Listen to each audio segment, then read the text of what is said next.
नमस्कार दोस्तों, 5 मार्च 2022 के daily news analysis current affairs discussion में आपका स्वागत है।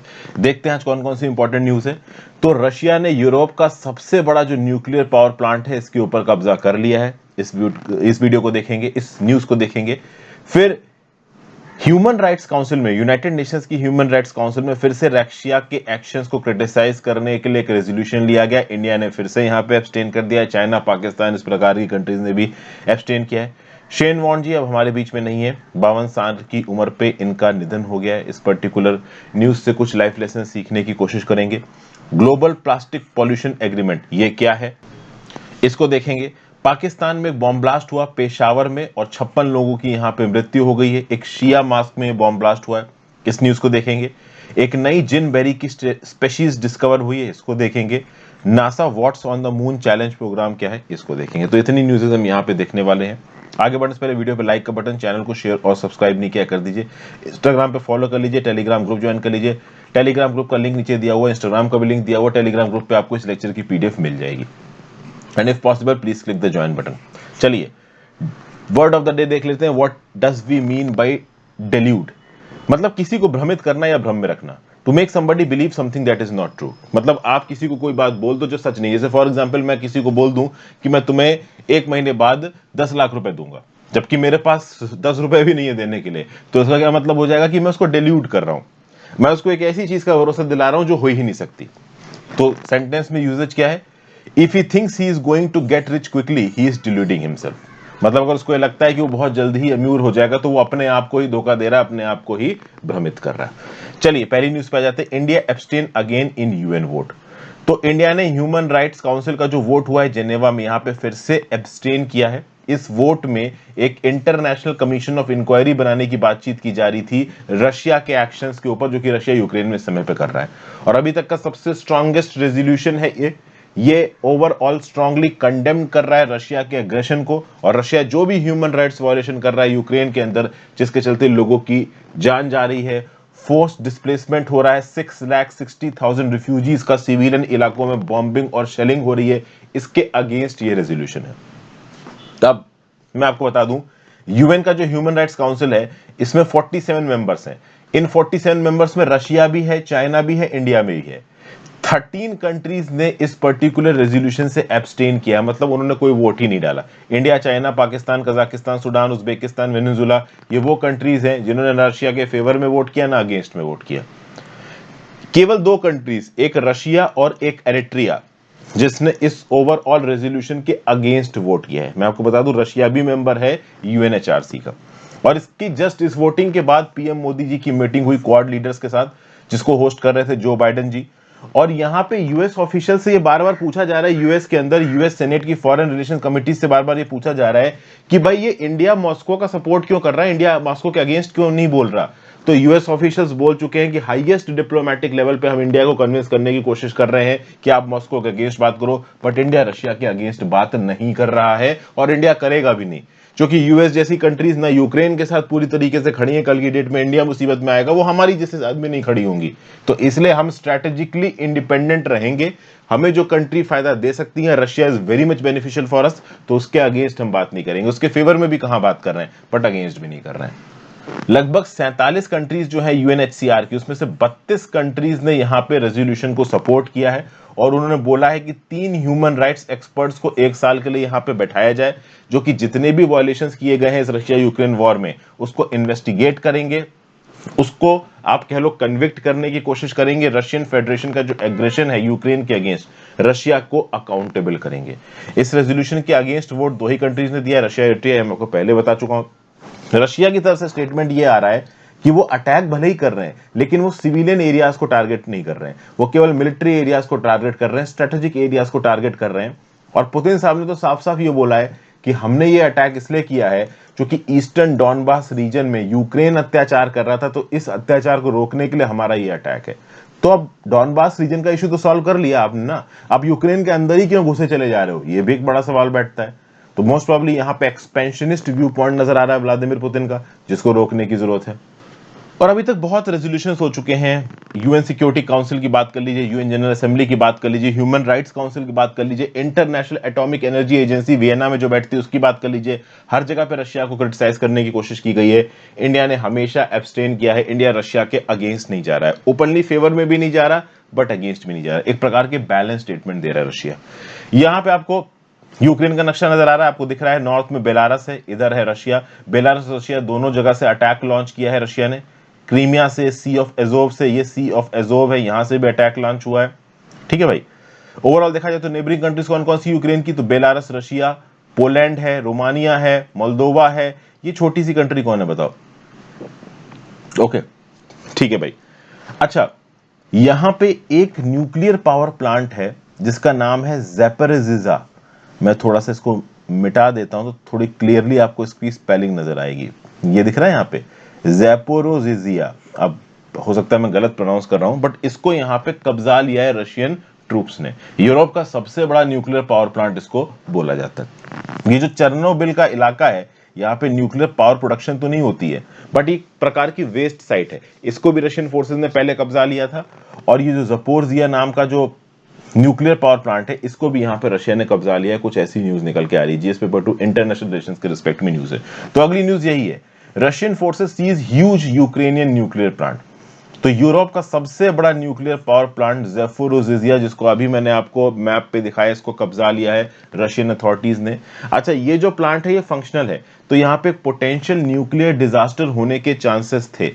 जो व्लादिमीर ज़ेलेंस्की हैं यूक्रेन के प्रेसिडेंट, उन्होंने तो ये तक बोल दिया कि रशियन टैंक्स ने फायर कर दिया इस पर्टिकुलर पावर प्लांट के ऊपर। लेकिन अभी इस न्यूज को कंफर्म नहीं किया जा सकता। और देखिए, आप लॉजिक से सोचो, एक न्यूक्लियर पावर प्लांट है, समझ गए, उसके अंदर एक्टिव न्यूक्लियर फिजन रिएक्शंस चल रही हैं। अब बाहर से कोई रशियन टैंक क्या इसके ऊपर गोला दागेगा? सबको पता है कि अगर ये पावर प्लांट लीक कर गया तो अगल बगल के सारे मारे जाएंगे, इंक्लूडिंग रशियन फोर्सेस भी यहां पे मारी जाएंगी। तो रशिया वाले ठीक है इन्वेट कर रहे हैं, बट इतने बेवकूफ भी नहीं है कि वो एक एक्टिव न्यूक्लियर पावर प्लांट को तोड़ दें। हालांकि कुछ आग लगी थी यहां पे, वो आग क्यों लगी थी पता नहीं, लेकिन अभी के लिए उस आग को बुझा दिया गया है। रेडिएशन लेवल अभी एलिवेट नहीं हुआ है, बट सुनने में यह आ रहा है कि यह प्लांट रशिया के कंट्रोल के अंदर चला गया है। ओके, तो रशिया का टारगेट था, वो इस प्लांट को कंट्रोल करना चाहते थे, और एक बहुत बड़ी वजह है इस प्लांट को कंट्रोल करने की।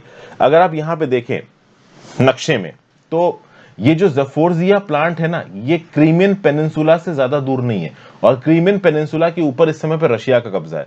और क्रीमियन पेनिनसुला की बिजली है ना, वो इसी ज़पोरिज़िया न्यूक्लियर पावर प्लांट से आती है।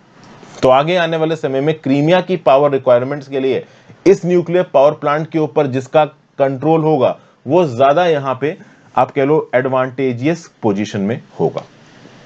एक और सिटी है खेरसॉन नाम की, साउदर्न पोर्ट ऑफ खेरसॉन। ये भी आपकी सी ऑफ एजोव के पास पड़ती है। इसको भी चारों तरफ से आप कह लो रशियन फोर्सेस ने घेर लिया है। मतलब खेरसॉन के ऊपर तो ऑलमोस्ट कब्जा ही कर लिया रशियन फोर्सेस ने, बाकी जगहों पे कब्जा नहीं कर पाए, कब्जा करने की कोशिश कर रहे हैं। मारियोपोल नाम का एक शहर है सी ऑफ एजोव पे, इसको चारों तरफ से सराउंड कर लिया, बम्बार्डमेंट कर रहे हैं, पावर कट ऑफ कर दी है। कब तक कब्जा कर पाएंगे वो अभी हम देखते हैं। कीव कैपिटल सिटी के ऊपर अभी तक पूरा अटैक नहीं हुआ। कैपिटल सिटी के ऊपर अटैक कर रहा है, मतलब पूरा यूक्रेन कब्जाने का मूड है रशिया का। अभी तो आउटस्कर्ट्स की सिटी को रशिया कब्जाने की कोशिश कर रहा है। खेरसॉन को कब्जा चुका है, मारियोपोल को कब्जाने की कोशिश में, लेकिन ज़पोरिज़िया न्यूक्लियर पावर प्लांट ये रशिया के कंट्रोल के अंदर चला गया है। अगर देखा जाए तो यूक्रेन के जो 4 सबसे बड़े न्यूक्लियर पावर प्लांट्स, उसमें सबसे बड़ा है ज़पोरिज़िया। यूक्रेन की आधी बिजली इन 4 न्यूक्लियर पावर प्लांट से आती है। ज़पोरिज़िया से एक मेजर चंक आता है। यूक्रेन भले एक न्यूक्लियर आर्म्ड कंट्री नहीं है, मतलब न्यूक्लियर वेपन्स नहीं है यूक्रेन के पास, बट न्यूक्लियर टेक्नोलॉजी के बेसिस बिजली पैदा करते हैं ये जो ज़पोरिज़िया न्यूक्लियर पावर प्लांट है, यहाँ पे 6 यूनिट है। एक यूनिट 950 मेगावाट की है। तो 950 इंटू अगर आप 6 कर दोगे तो कितना हो जाएगा, 6 पंचे 30, 5700 मेगावाट, यानी 5.7 गीगावाट्स की कैपेसिटी है ये ज़पोरिज़िया न्यूक्लियर पावर प्लांट, जो कि बहुत बड़ी कैपेसिटी होती है। हालांकि जो इसकी यूनिट 1 है वो फंक्शनल नहीं थी, यूनिट 2 और यूनिट 3 को डिस्कनेक्ट कर दिया गया है। उसका जो रिएक्टर है वो कूल हो रहा है, अब एकदम गर्म रिएक्टर, एकदम से तो ठंडा नहीं हो जाएगा, थोड़ा समय लगेगा। यूनिट 4 ऑपरेशंस में है, यूनिट 5 और 6 भी कूल डाउन की जा रही है। ये जो ज़पोरिज़िया पावर प्लांट है, जैसा कि मैंने बताया, केवल 200 किलोमीटर दूर है क्रीमिया से। तो क्रीमिया में बिजली पहुंचानी है तो ज़पोरिज़िया पावर प्लांट की जरूरत है, इसलिए रशिया यहाँ पे इस पावर प्लांट को कब्जा रहा है। जीएस पेपर 2 इंटरनेशनल रिलेशंस में न्यूज आपको काम आएगी। नेक्स्ट न्यूज है, new gin berry species discovered in southern western ghats. तो भैया बोटानिकल सर्वे ऑफ इंडिया की एक टीम ऑफ साइंटिस्ट ने Kanyakumari wild life sanctuary Tamil Nadu से एक नई जिन बेरी स्पेशी को डिस्कवर किया है, और इस स्पेशीज को यहां पे नाम क्या दिया गया है, तो ग्लाइकोस्मिस एल्बीकर्पा। तो ये जो ग्लाइकोस्मिस एल्बीकर्पा, ये इस स्पेशी का नाम दिया हुआ है। इसमें एक डिस्टिंक्ट व्हाइट रंग का फ्रूट निकलता है। साउदर्न वेस्टर्न घाट्स में आप कह सकते हो कि ये स्पेशीज पाई जाती है, और किस फैमिली को बिलोंग करती है, तो ऑरेंज फैमिली रूटेसी को ये बिलोंग करती है। यहाँ पे आपको एक व्हाइट रंग का फ्रूट दिख रहा है, यहाँ पे ये आपको पौधा दिख रहा है किसका, जिनबेरी का। ओके, और ये जो फाइंडिंग्स हैं ये पब्लिश हुई है नॉर्डिक जर्नल ऑफ बॉटनी, ये स्वीडन से पब्लिश होता है। तो इस टैक्सोनॉमी ग्रुप के बहुत सारे प्लांट्स को मेडिकल पर्पसेस के लिए इस्तेमाल किया जाता है। तो मोस्ट प्रोबेबली जो जिनबेरी नाम की नई स्पेशी मिली है ग्लाइकोस्मिस एल्बीकर्का नाम की, हो सकता है इसके भी कुछ एडिशनल मेडिसिनल यूजेज हो, आगे आने वाले समय में पता चलेंगे। फूड में भी कभी कभी इनको यूज किया जाता है, जिन एरोमा के लिए इन प्लांट्स को यूज किया जाता है। इनके अंदर जो फ्रूट्स निकलते हैं वो अक्सर कर एडिबल फ्रूट्स होते हैं, उनको खाया जा सकता है। इन प्लांट्स में बटरफ्लाई के लिए होस्ट होता है। तो आप कह सकते हो कि ग्लाइकोस्मिस एल्बीकर्पा नाम की जो नई स्पेशीज है ना, स्पेशीज के बहुत सारे इकोलॉजिकल फंक्शंस है। एक छोटा सा एवरग्रीन स्मॉल ट्री है ये। Okay, Tirunelveli semi evergreen forest at Panagudi forest section of wildlife sanctuary में पाया गया है, 2 स्क्वायर किलोमीटर के इलाके में फैला हुआ है। तो इस डिस्कवरी से पता चलता है कि भाई इस रीजन के फ्लोरा में अभी भी बहुत सा पोटेंशियल है, बहुत सारी चीजें ऐसी हैं जो हमें अभी पता नहीं है, आगे आने वाले समय में वो डिस्कवर होंगी। ठीक है भाई, वेस्टर्न घाट्स को कंजर्व करना बहुत जरूरी है। वेस्टर्न घाट्स को जितना आप कंजर्व करोगे, ऐसी नई नई स्पेशीज हमको मिलती जाएंगी। जीएस पेपर 3 बायोडाइवर्सिटी कंजर्वेशन में न्यूज काम आएगी। नेक्स्ट न्यूज है, पेशावर में हुआ है ब्लास्ट, 56 लोगों की मृत्यु हो चुकी है, 194 लोग वाउंड हो चुके हैं। सुसाइड ब्लास्ट हुआ है शिया मॉस्क में, north western Pakistan city of Peshawar में। 2018 के बाद का सबसे डेडलीस्ट अटैक है, और ये जो अटैक हुआ है ना, ब्लैक फ्राइडे की प्रेयर से पहले ही हुआ है। कोचा रिसालदार एरिया में फ्राइडे की प्रेयर शुरू होने वाली थी, उससे पहले अटैक हुआ। इतना भयंकर अटैक था कि आसपास के जितने भी शीशे थे टूट टाट के जमीन पे गिर गए। सोचने वाली बात है कि इस प्रकार के जब टेररिस्ट अटैक्स प्लान होते हैं ना, तो बिल्कुल प्रेयर से पहले, मतलब ऐसे समय पे इनको प्लान किया जाता है कि फैटिलिटीज मैक्सिमम हो, ज्यादा से ज्यादा लोगों को चोटें लगे, ज्यादा से ज्यादा लोगों की मौत हो। और ये अटैक भी एक ऐसे समय पे हुआ है जब 190 किलोमीटर ईस्ट एक शहर रावलपिंडी में पाकिस्तान और ऑस्ट्रेलिया का क्रिकेट टेस्ट मैच शुरू हो रहा है। 25 साल बीत चुके हैं ऑस्ट्रेलिया को पाकिस्तान आए, फाइनली ऑस्ट्रेलिया की टीम पाकिस्तान आई है। इस समय पे ऐसे अटैक्स फिर से यहाँ पे शुरू हो चुके हैं। डेथ टोल 56 पहुंच चुका है। पिछली बार जुलाई 2018 में जो ब्लास्ट हुआ था, जिसको इस्लामिक स्टेट ने क्लेम किया था, उसमें 149 लोगों की मृत्यु हुई थी। यहाँ पे 56 लोगों की मृत्यु हुई है। एक मैन मॉस्क में घुसा, उसने पिस्टल से फायरिंग की, जितने ज्यादा लोगों को मार सकता था मारा, और फिर उसने अपने आप को फोड़ लिया। He was a suicide bomber, highly explosive TNT था उसके पास। अभी भी किसी ग्रुप ने इसकी बॉम्बिंग को क्लेम नहीं किया है। ये जो पेशावर नाम का शहर, ये अफगानिस्तान के बॉर्डर से सिर्फ 50 किलोमीटर दूर है। 2010 में यहाँ पे सिक्योरिटी इश्यूज बहुत ज्यादा बढ़ गए थे। पाकिस्तान के अंदर रीसर्जेंस हो रहा है तहरीके तालिबान पाकिस्तान का। जिस तरीके से अफगानिस्तान में तालिबान जीत गया है, उसी प्रकार से पाकिस्तान के अंदर तहरीके तालिबान नाम का एक ग्रुप बहुत डोमिनेंट हो रहा है, और ऐसे अटैक्स अक्सर कर हमको देखने को मिल रहे हैं। बलूच नेशनल आर्मी भी यहाँ पे बहुत डोमिनेंट होती नजर आ रही है।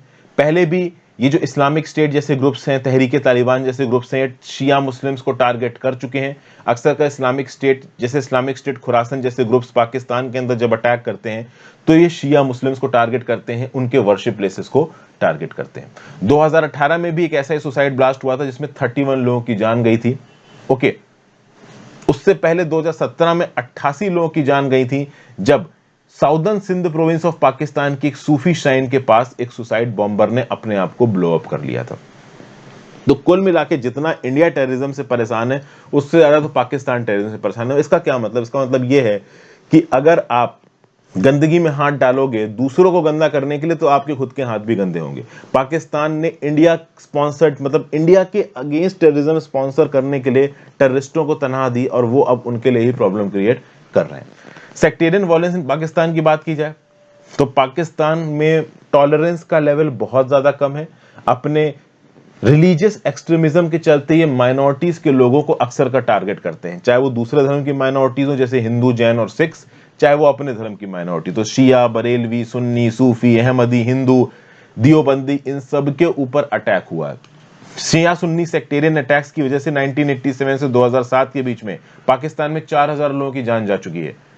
2008 से लेकर अब तक हजारों की तादाद में शियाओं को मारा जा चुका है सुन्नियों के द्वारा पाकिस्तान के अंदर, ऐसा बताता है ह्यूमन राइट्स वॉच नाम का एक ऑर्गेनाइजेशन। और सीधी बात यहां पे ये है कि जब ये लोग, ये टेररिस्ट अपना अटैक प्लान करते हैं तो या तो शिया प्लेस ऑफ वर्शिप को टारगेट करते हैं या सुन्नी प्लेस ऑफ वर्शिप को टारगेट करते हैं। क्यों? क्योंकि ये स्पेसिफिकली दिखाना चाहते हैं कि इनका जो अटैक है इसमें एक रिलीजियस फंडामेंटलिज्म है। और 2011-2012 में Pakistan minority groups, Hindus, Ahmadi, Christians के अगेंस्ट भी जबरदस्त अटैक्स हुए। वैसे भी इनकी पॉपुलेशन वहां पे इनसिग्निफिकेंट है और इनके ऊपर अटैक्स भी बहुत सारे होते हैं। सुन्नी मिलिटेंट ग्रुप्स कौन कौन से एक्टिव हैं पाकिस्तान के अंदर? तो Sipah Sahaba SSP group, Tehrik-e Taliban group, Jundullah group जो कि Islamic State of Iraq and Levant ISIL का पार्टनर कह लीजिए।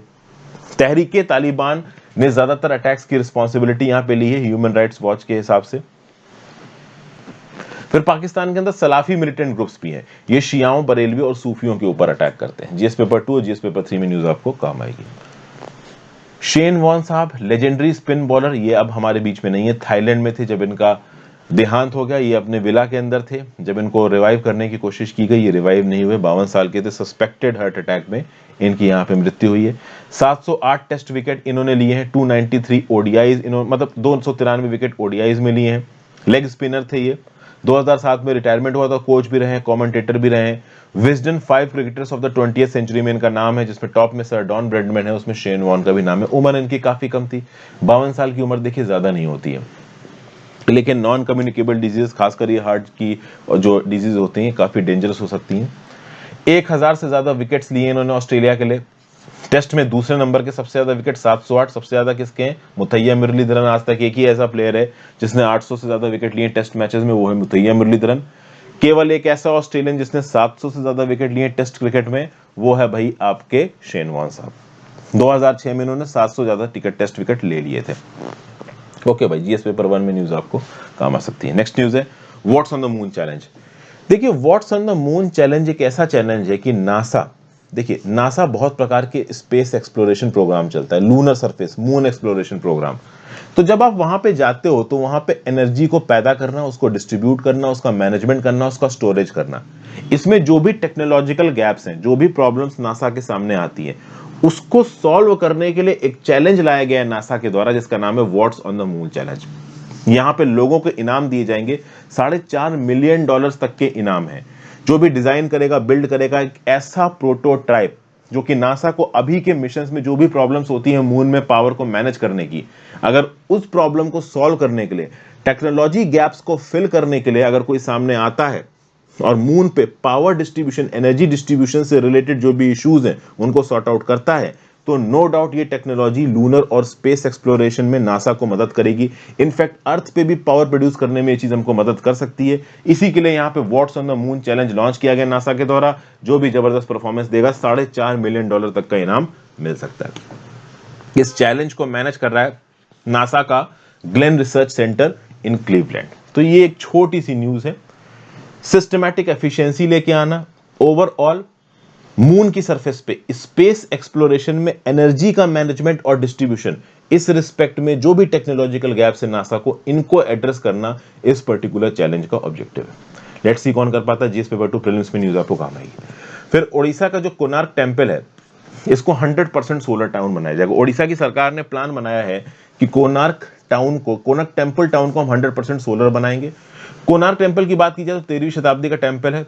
इसको सन गॉड का जायंट चैरियट समझा जाता है, जिसमें 12 पेयर्स ऑफ व्हील्स हैं, जिसको 7 हॉर्सेस खींच रहे हैं। इसको यूनेस्को वर्ल्ड हेरिटेज की लिस्ट में 1984 में जोड़ा गया था। कलिंगा आर्किटेक्चर हेरिटेज का जबरदस्त एग्जाम्पल है ये। और कोणार्क टेम्पल टाउन को नेशनल फ्रेमवर्क ऑफ इंडिया के द्वारा भी प्रोटेक्ट किया गया है under ancient monument and archaeological sites and remains act 1958। Okay भाई, ओडिशा के गोल्डन ट्रायंगल में 3 चीजें आती हैं। पहली जगन्नाथपुरी, दूसरा ओडिशा की कैपिटल भुवनेश्वर, और तीसरा कोणार्क सन टेम्पल, जो कोणार्क नाम का शहर। इसको ब्लैक पगोड़ा भी कहा जाता है कोणार्क सन टेम्पल को।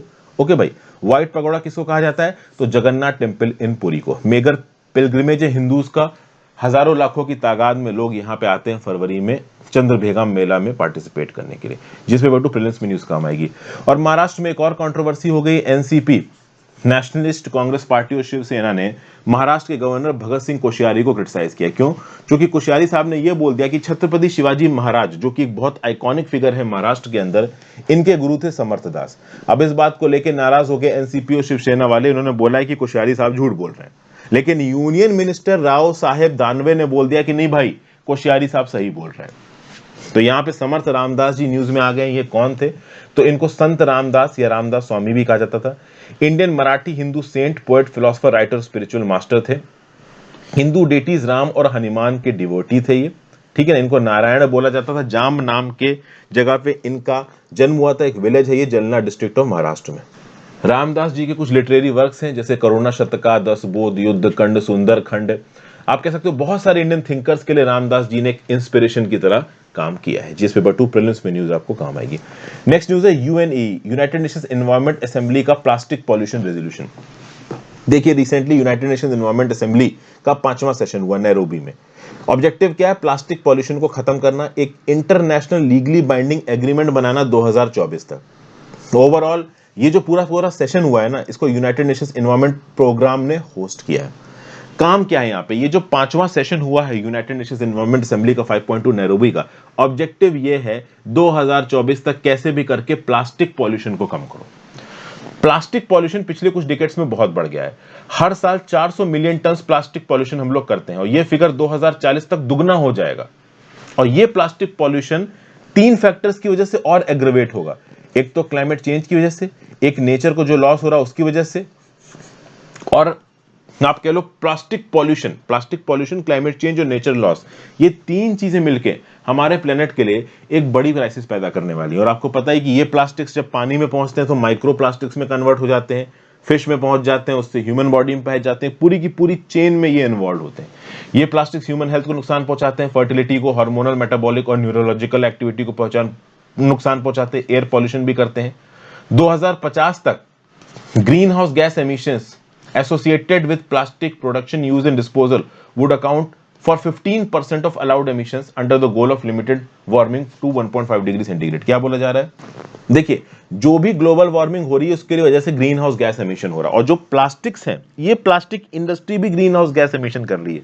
तो अगर हम प्लास्टिक्स के यूज को सस्टेनेबल कर लें, कम कर दें, रिसाइकिल करें ज्यादा से ज्यादा प्लास्टिक्स को, तो नो डाउट हम लोग ग्रीन हाउस गैस एमिशंस को भी कम कर पाएंगे। अभी के लिए 800 मेरीन और कोस्टल स्पेशीज अफेक्टेड है प्लास्टिक पॉल्यूशन के चलते। 11 million ton of plastic waste हर साल ओशंस में फ्लो करता है। 2040 तक ये 3 गुना हो सकता है। ठीक है भाई, तो ये सब बातें ओवरऑल बताई जा रही हैं। अगर हम सर्कुलर इकोनॉमी पे आ जाते हैं तो जो वॉल्यूम है प्लास्टिक का जो ओशन में घुस रहा है वो 80% तक कम हो सकता है 2040 तक। नए प्लास्टिक का प्रोडक्शन 55% कम हो सकता है। अलग अलग सरकारें $70 बिलियन तक बचा सकती हैं 2040 तक प्लास्टिक पॉल्यूशन को कम करके। ग्रीन हाउस गैस एमिशंस 25% तक कम हो सकते हैं। 7 लाख एडिशनल जॉब्स बन सकती हैं डेवलपिंग नेशंस में, वगैरह वगैरह बातें यहाँ पे करी जा रही हैं। और इसको लीड कौन कर रहा है? तो United Nations environment program lead कर रहा है। ये ग्लोबल वॉइस है एनवायरनमेंट के ऊपर। और यहाँ पे यूनाइटेड नेशंस ये एनवायरनमेंट असेंबली क्या है? तो ये गवर्निंग बॉडी है यूनाइटेड नेशंस एनवायरनमेंट प्रोग्राम की। इन्वायरमेंट को लेके दुनिया की सबसे बड़ी highest level decision making body है United Nations environment assembly. 193 member states हैं। जून 2012 में इसको बनाया गया था Rio+20 के दौरान। उस कॉन्फ्रेंस को बोला गया था United Nations conference on sustainable development. याद रखिएगा, पूछ लिया जाता है ये। बताइए 1992 में रियो में जो कॉन्फ्रेंस हुई थी इसको क्या बोला गया था? जून 2012 में जो कॉन्फ्रेंस हुई इसको बोला गया United Nations conference on sustainable development. 1992 में जो हुई थी उसे क्या बोला गया था? उस कॉन्फ्रेंस का नाम क्या था? नीचे कमेंट बॉक्स में बताओ। So thank you for watching friends. General studies paper 3 conservation के रिस्पेक्ट में न्यूज इंपॉर्टेंट थी। वीडियो को लाइक और शेयर कर दीजिएगा। इंस्टाग्राम पे फॉलो कर लीजिए, टेलीग्राम ग्रुप ज्वाइन कर लीजिए। If possible for you please click the join button. Have a great day, good bye.